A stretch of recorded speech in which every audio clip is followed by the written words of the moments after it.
crossing the Chiricahua Mountains. It's a rough drive. It is sand and rock, mostly narrow road. Two cars can't pass. When we got to the end of it, I think we all left out a done.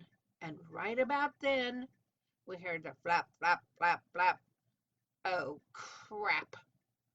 We got a flat tire. Well, this was a new van, just a year old.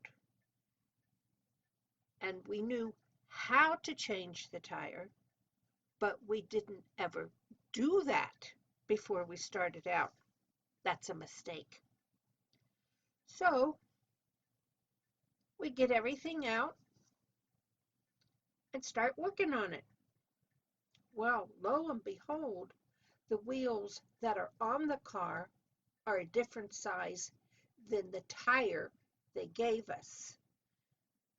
And it had different lug nuts, but they didn't give us those lug nuts. So we messed around and we didn't get all of them on. We got some, but the holes and the lug nuts didn't fit in the right places.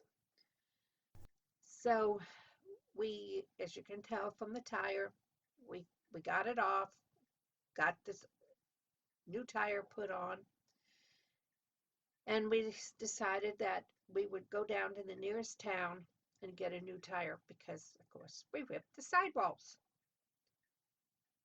But this was a Sunday and they weren't going to be open late, so we decided we would wait and go there tomorrow. Please take a second to comment, subscribe, ring the bell to get notices of new videos, and please give a thumbs up.